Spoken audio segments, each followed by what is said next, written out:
Quais são os principais desafios da economia do século XXI? A pesquisadora da Universidade de Oxford, Kate Raworth, propõe uma alternativa ao crescimento a qualquer custo que leve em conta questões sociais e ambientais. Ela esteve no Brasil essa semana lançando um livro sobre o assunto e conversou especialmente com o Jornal das 10. Um modelo de economia que leva em conta questões contemporâneas, como o esgotamento dos recursos naturais, o aquecimento global e a desigualdade social. Essa é a proposta da economista e filósofa inglesa Kate Raworth, no livro Economia Donut, que é sucesso de público e crítica lá fora, e está sendo agora lançado no Brasil.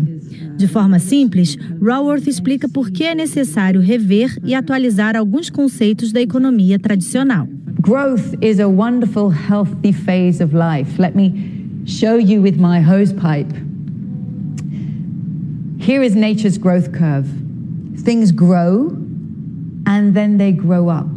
And you could say that some countries are down here on the growth curve and need economic growth in order to ensure that every person has health and education and housing and energy and transport. We need to see economies grow.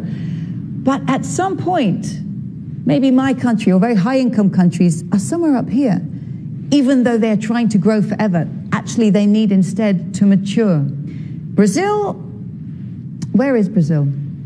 Somewhere along this line, and I think that's a very big question. The challenge, though, is that every country actually is trying to do this. Every country is structurally dependent upon income, GDP growing forever.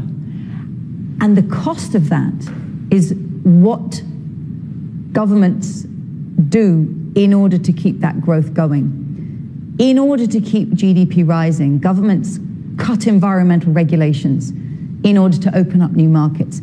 They sometimes cut health and safety standards for workers in order to increase revenues. So we always have to ask, if we're pursuing growth, growth of what and for whom? Who benefits from this? And at what cost to other people? At what cost to the planet? Na contramão desse modelo, a pesquisadora propõe o que batizou de economia donut, inspirada nas tradicionais rosquinhas. O meio do donut é vazio, onde nenhum ser humano deve estar. Depois, o entorno vai sendo preenchido. Primeiro, com as necessidades básicas, como água, comida, saúde, moradia, trabalho e renda.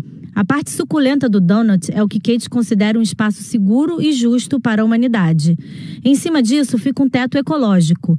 É o limite imposto pelos recursos naturais do planeta, e nada deve ultrapassá-lo. A missão da sociedade, segundo ela, seria trabalhar por limites em temas como mudanças climáticas, poluição do ar, perda da biodiversidade e destruição da camada de ozônio. E para que esse donut viva em equilíbrio, é preciso a tal da economia regenerativa e distributiva. A consequência disso? Menos desigualdade social.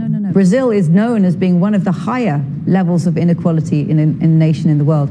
We need to transform that dynamic in countries and create economies that are far more distributive by design. That starts with investing in the healthcare and the education of every citizen, but also who owns the businesses? Can employees make more money from the businesses they work in? How do we share the land and make sure that housing is more equitably owned? So there are very profound questions about far more equitably distributing the returns of an economy.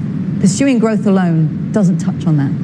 Os conceitos propostos pela economista já estão sendo aplicados por empresas mundo afora e em cidades como Amsterdã, na Holanda. Amsterdam loves to be a pioneering city. We have to turn the linear economy into a circular one so that resources are used again and again, far more carefully, far more slowly, reusing food waste, plastics, metals, paper. They've been using the donut that I created as a starting point for a big vision of the future of the city. It has to spread bottom up and be a part of people's lives themselves.